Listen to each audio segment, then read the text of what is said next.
नमस्कार, मैं प्रतिभा शर्मा। आज का वीडियो लेडीज़ को जागरूक करने के लिए ऐसा विषय मैंने लिया है कि जो लेडीज़ को जागरूक करता है, यानी कि मैंने अपनी ब्रेस्ट को आज अपना वीडियो का विषय बनाया है। और क्योंकि इन दिनों में बहुत बार मुझे सुनने को मिलता है कि ब्रेस्ट कैंसर हो गया, चेस्ट में गांठ थी तो उसको निकालना पड़ा, उसकी बायोप्सी करवाई, कैंसर था वो। तो इस प्रकार की हम सोचते हैं कि अगर हम शुरू से ही उस बात का ध्यान रखें कि कोई भी दिक्कत, मैं रोज़ नहाते समय अपनी चेस्ट को दबाऊं और उसको चेक रखूं ना चेस्ट के ऊपर कि कहीं कोई गांठ वगैरह तो नहीं है, कहीं कोई डिफरेंट कुछ तो नज़र नहीं आ रहा मुझे, और मैं उसको 1-2 दिन नज़र रखूं और उसका मैं तो अगर मान लो वो उसमें मुझे कहीं कोई दर्द होता है, कोई प्रॉब्लम है, तो फिर हम डॉक्टर को कंसल्ट करेंगे। तो आज हमने लिया है ब्रेस्ट, तो हम अपने चेस्ट का, तो मैंने आज की वीडियो को 2 भागों में बांटा है। एक तो ये कि बाय चांस मेरी चेस्ट में, मेरे ब्रेस्ट में कोई कीटाणु आ गया है, कोई दिक्कत आ गया है, तो मैं उस कीटाणु को अपनी चेस्ट से बाहर कैसे निकालूं, एक तो ये लिया है। और एक क्या क्या करके मैं उस एक्सरसाइज को कर सकती हूँ। दूसरा मैंने कि हम जैसे जैसे बड़े होते हैं हमारी जो चेस्ट है थोड़ी लूज होने लग जाती है, वो फैल जाती है, एक डिफरेंट शेप ले लेती है। तो वो मैंने दूसरे भाग में रखा है।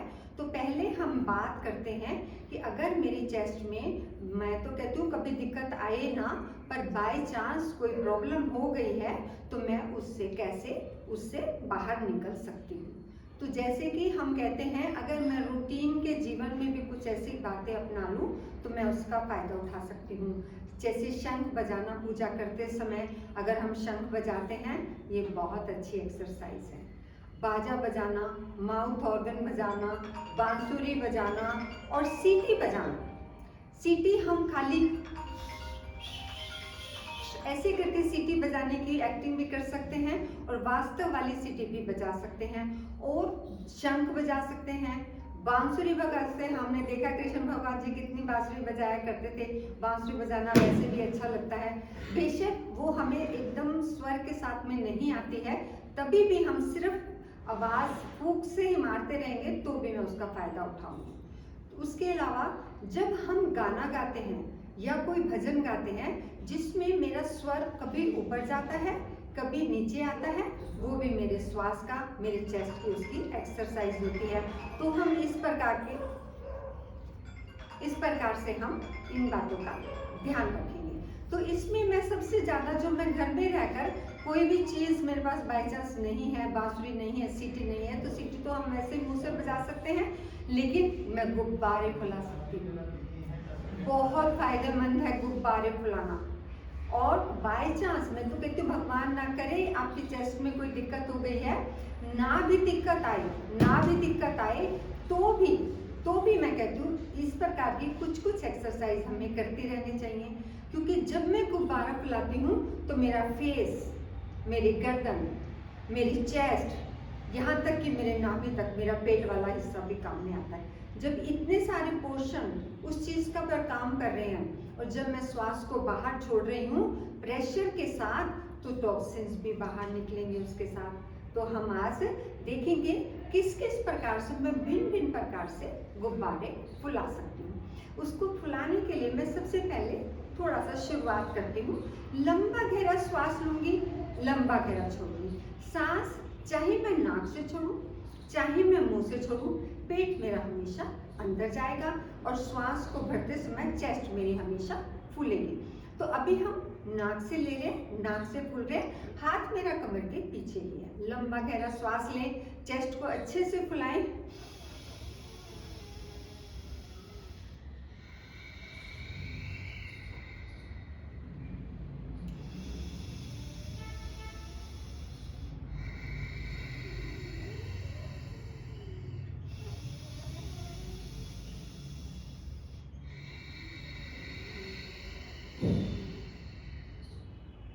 नाक से लिया, नाक से छोड़ा, नाक से लूंगी, मुंह से छोड़ूंगी धीरे धीरे।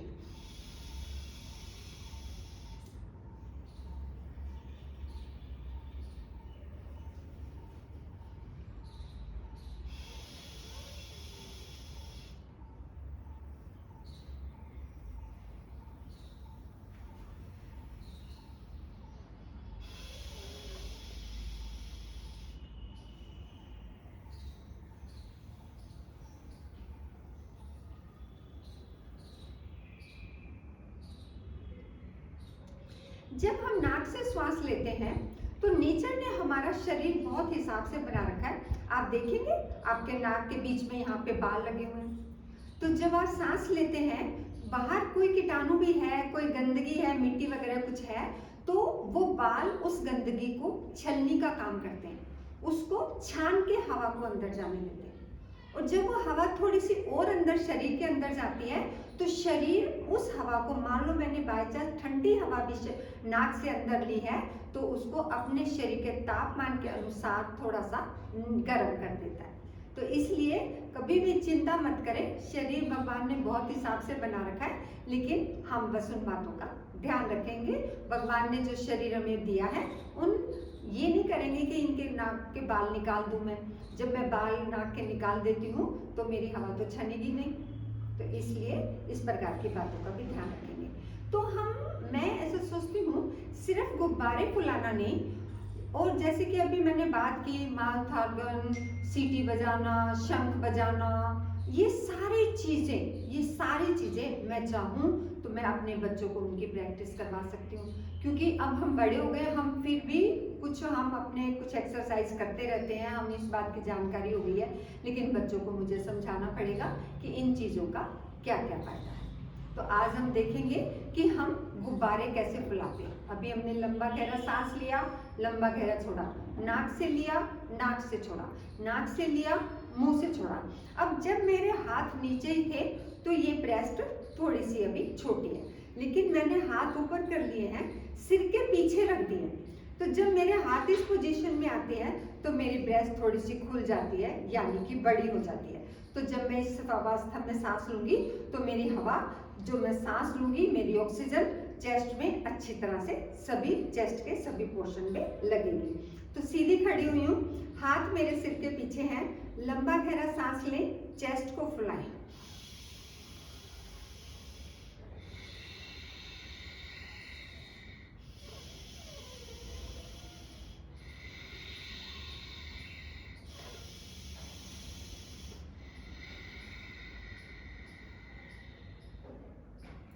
इसी को ऐसे हाथ रख के मैं नाक से लेके मुंह से भी छोड़ सकती हूँ। अब हम वास्तव में गुब्बारा फुलाने की एक्टिंग करेंगे या मैं वास्तव में फुलाती हूँ। अगर मेरे हाथ में गुब्बारा हो तो मैं, अगर आ जाए तो मैं सच में उसे फुलाने की कोशिश करूंगी और वो फूल भी जाएगा। लेकिन गुब्बारे भी दो तरह के आते हैं। अगर मैं बच्चों के लिए अभी शुरू में खरीदती हूँ तो एक पतली स्किन के होते हैं, एक थोड़ी मोटी स्किन के होते हैं। तो जो पतली स्किन के होते हैं वो थोड़े से जल्दी फूल जाते हैं। तो मैं चाहूंगी कि हम पहले पतली वाली स्किन वाले जो गुब्बारे हैं उनकी प्रैक्टिस करें। उसके बाद जब मेरा अभ्यास हो जाता है तो मैं मोटी वाली स्किन पे, क्योंकि उसमें बहुत जोर लगता है। तीसरी बात ये कहना चाहूंगी, मुझे मान लो बाई चांस कोई हार्ट की प्रॉब्लम है, मेरा बीपी हाई है, तो मैं ज्यादा जोर नहीं लगाऊंगी, लेकिन मैं उस कार्य को धीरे धीरे करूंगी। धीरे भी करोगे फायदा तब भी होगा, ज्यादा करोगे थोड़ा सा ज्यादा फायदा होगा। तो अभी हम गुब्बारा फुलाने के लिए जोर लगाते हैं। लंबा गहरा श्वास लें,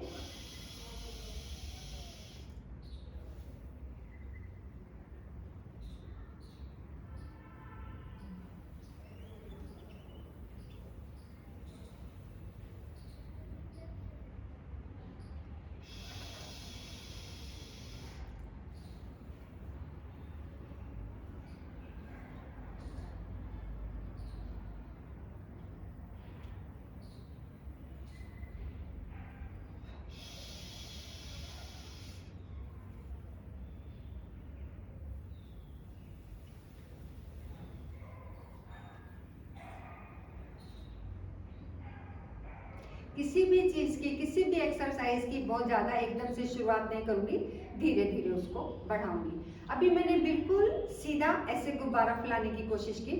अब मैं थोड़ा सा फेस को घुमा के, ये गालियां मेरा फूल जाएगा।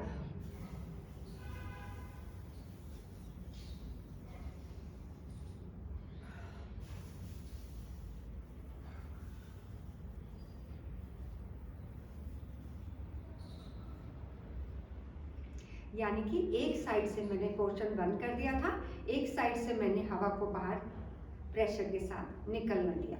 अब मैं देखती हूँ गुब्बारा फुलाते समय मुझे कहीं कोई रुकावट मिल रही है, तो मैं ऐसे गुब्बारा फुलाऊंगी, लेकिन हवा मेरे यहाँ साइड से निकलती रहेगी। अगर मैं अच्छे से प्रेशर से फुला सकती हूँ गुब्बारा, जोर लगा सकती हूँ, मुझे कोई बीमारी नहीं है तो मैं ज़रूर करूँगी। मैंने दोनों हाथ की उंगलियाँ, क्योंकि ये दोनों हाथ की उंगलियाँ इसलिए यूज़ करती हूँ, ये मेरी नर्वस सिस्टम और मेरे दिमाग से जुड़ी हुई हैं। जब भी मैं इस तरह के काम करूँगी मैं इनका प्रयोग करूँगी। तो मैंने दोनों हाथ की उंगलियाँ यहाँ पे रख दी है, लेकिन रास्ते में इधर मैंने साइड साइड में जगह दूंगी हवा को बाहर निकलने के लिए। सांस लें लंबा गहरा,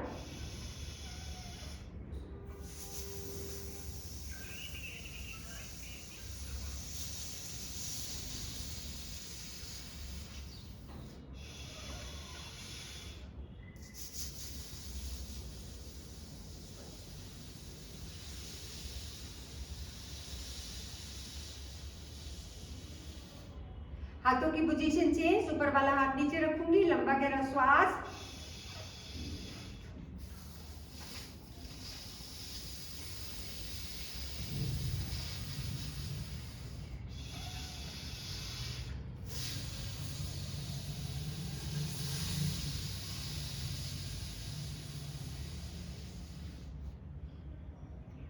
एकदम आराम से। कुछ क्षण के लिए मैंने विश्राम लिया। अभी हमने गुब्बारा फुलाया था, लेकिन अभी मैं सांस लूंगी, चेस्ट में सांस को भर के रखूंगी और उसे रोक के रखूंगी और मेरे गाल फूले रहेंगे। धीरे धीरे जितना मेरा स्टेमिना हो रोक के रखूंगी, धीरे से वापस आऊंगी, मुंह से श्वास को छोड़ूंगी। उसी प्रकार से मैं उंगलियों का उपयोग करती हूँ। लंबा गहरा सांस लूंगी, लेकिन इस बार हवा बाहर नहीं निकलेगी। लंबा गहरा श्वास,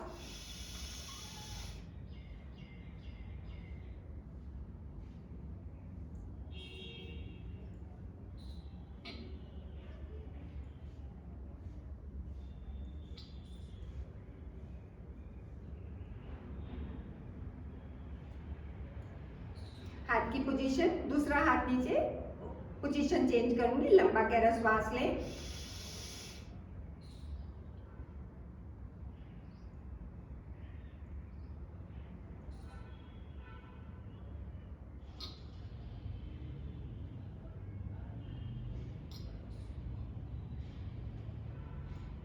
आराम से। एक था गुब्बारे फुलाना, उसके लिए मैंने लंबा गहरा श्वास छोड़ा।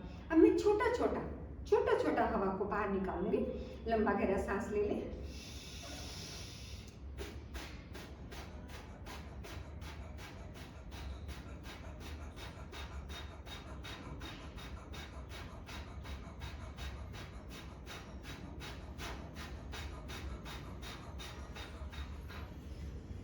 जितना स्टेमिना हो उतना ही करें।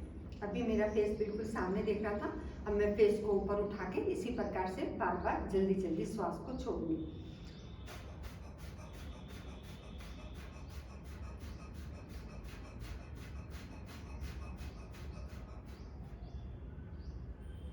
एकदम आराम से। ये तो हो गया चेस्ट की कोई भी गंदगी, चेस्ट के अंदर कोई भी टॉक्सिन्स है उसको मैंने बाहर निकाला।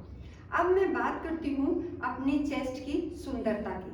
अपनी चेस्ट की जो लूज हो गई है, नीचे को लुढ़क गई है या फैल गई है, उसको मैं सही अवस्था में कैसे रख सकती हूँ। सबसे पहली बात तो ये है कि आपको अपनी ब्रा यानी कि अपने अंडर गारमेंट्स का जो साइज है वो परफेक्ट रखना है।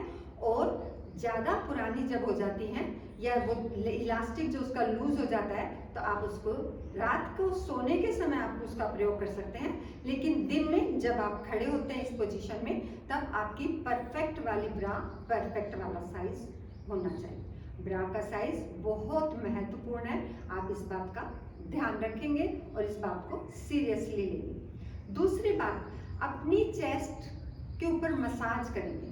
जब आप बाथरूम में जाते हैं तो अपनी चेस्ट के ऊपर मसाज करेंगे। शुरुआत उसकी कैसे करती हूँ, मैंने दोनों हाथ से ऐसे ब्रेस्ट को ऐसे ऊपर उठा लिया, इस हाथ से मैं ऐसे यहाँ से आई और मैं पूरा यहाँ तक मसाज किया, फिर इधर आई। अब मैं नीचे आ गई हूँ, दूसरे हाथ से मैंने इसको पकड़ा, दोनों ब्रेस्ट को पकड़ा है मैंने और मैंने यहाँ पर सब जगह मसाज की।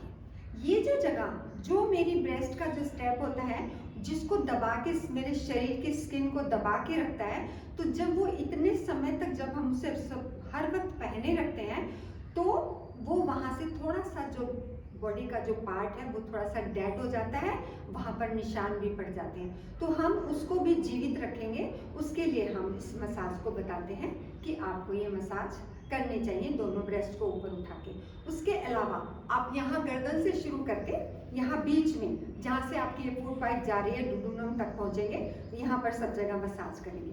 पूरी चेस्ट को दोनों हाथों से पकड़ेंगे, ऊपर की तरफ ऐसे मसाज करेंगे। अब मेरा हाथ इधर चला गया, फिर इसको पकड़ेंगे यहाँ से डिफरेंट रूप से। मतलब ये है कि पूरी स्किन जो आपकी ब्रेस्ट की है उसके आपने अच्छे से मसाज करनी है, उस स्किन को वाइब्रेट करना है, उसको जागृत करना है। उसके अलावा एक और बहुत महत्वपूर्ण बात बताने जा रही हूँ कि आपको इसको दबा के चारों तरफ से दबा के इसको चेक रखना है कि कहीं कोई अनचाही चीज तो आपके शरीर में नहीं बन गई है, कोई गांठ वगैरह। इसके लिए मैं कहूंगी कि साल में एक बार पूरे शरीर का आपको चेकअप जरूर करवाना चाहिए। जब हम पूरे शरीर का चेकअप करवाते हैं तो हमें सारे शरीर अंदर से अपने शरीर की सारी जानकारी हो जाती है। तो उसमें आपकी ये चेस्ट की टेस्ट भी आ जाएगा, इसको मेमोग्राफी कहा जाता है। तो उसमें मशीन के बीच में आपकी चेस्ट को पकड़ के ऐसे दबा के वो देखते हैं कि कहीं कोई गांठ वगैरह तो नहीं है या कोई बाई चांस कोई और दिक्कत तो नहीं है। तो अगर बाई चांस वो हो गई है कोई दिक्कत मेरी चेस्ट के अंदर, तो मैं अगर हर साल इस टेस्ट को करवाती हूँ तो मैं उस बीमारी को जल्दी पकड़ लूँगी। और उसके लिए मैं तैयारी कैसे, ध्यान कैसे रखूँगी, रोजाना प्रतिदिन जब मैं अपनी चेस्ट पर मसाज करती हूँ, जब मैं उसे दबा कर देखती हूँ कहीं मुझे कहीं कोई दर्द तो नहीं हो रहा, कहीं मुझे कोई गांठ तो महसूस नहीं हो रही, इस बात के लिए मैं जरूर कहूँगी इसके लिए हमें जागरूक होना पड़ेगा, जिससे कि मैं बीमारी को पहले ही स्टेज पर पकड़ लूँ और मैं उसका इलाज तुरंत करवा सकूँ। इतनी नौबत ना आए कि डॉक्टर को ये कहना पड़े कि आपकी एक ब्रेस्ट रिमूव करवानी पड़ेगी। नेचुरोपैथी योग की अगर मैं बात करती हूँ तो नेचुरोपैथी योग में कोई भी बीमारी हो, वैसे तो वो अपनी जीवन शैली को ठीक रखने के लिए कहते हैं, लेकिन बाय चांस कोई अगर कहीं कोई गड़बड़ कर रहा है अपनी जीवन शैली में, उनकी दिनचर्या ठीक नहीं है, उनका भोजन ठीक नहीं है, कोई भी वजह, शरीर में टॉक्सिन भर गया, कुछ भी कोई भी वजह है, अगर ऐसी दिक्कत है तो नेचुरोपैथी में अगर आप इलाज करवाएंगे तो वो सबसे पहले आपके सारे बीमारियों की जड़ वो क्योंकि मानते हैं टॉक्सिन है। कोई भी रोग हो जाए वो कहेंगे आपके शरीर में टॉक्सिन है। तो जैसे ही आप नेचुरोपैथी सेंटर में जाते हैं या किसी ऐसे औषधालय में जाते हैं जहाँ पे नेचुरोपैथी इलाज किया जाता है, तो वो सबसे पहले आपके शरीर का शोधन करेंगे, शरीर की गंदगी को भिन्न भिन्न रूप से बाहर निकालेंगे, आपसे योगा करवाएंगे, प्राणायाम करवाएंगे, आपको स्टीम बॉक्स में बिठाएंगे, आपके शरीर का पसीना निकालेंगे, आपको अच्छे से पानी पिलाएंगे, आपका यूरिन अच्छे से निकलता रहे और आपका पेट अच्छे से साफ हो, और उपवास भी कराएंगे उसमें, और आपके पेट को अनीमा दे के साफ भी कराएंगे। मेन मकसद उनका ये है शरीर के हर रूप में सारी गंदगी बाहर निकल जाए। ऊपर से तो हम करते रहते हैं नहा धो के, लेकिन अंदर की सफाई पे जिस दिन मैं ध्यान देने लगूंगी, जो जो बातें मैं बताती रहती हूँ, जैसे जैसे नेचुरोपैथी के हिसाब से बताई जाती है बातें, जैसे जैसे मैं उन बातों को लागू करके अपने शरीर के टॉक्सिन्स को बाहर निकालूंगी, तो आप देखेंगे उसका बहुत फायदा है। शरीर तो साफ हो ही रहा है, स्वस्थ हो रहा है, आपका नजरिया, आपका सोचने का तरीका पॉजिटिव हो जाएगा। और हम सब ये बात चाहते हैं कि हमारा नजरिया पॉजिटिव हो। तो आज हमने बात की अपनी ब्रेस्ट की, अपनी चेस्ट की, कि कैसे मैं इनका ध्यान रख सकती हूँ। कोई दिक्कत आ जाए, या मैं तो कहती हूँ आप शुरू दिन से ध्यान रखते रहें तो दिक्कत हम भगवान करे ना ही आए, पर बाई चांस आ जाती है तो कैसे छोटी छोटी बातें, गुब्बारे फुलाना बचपन को याद दिलाता है।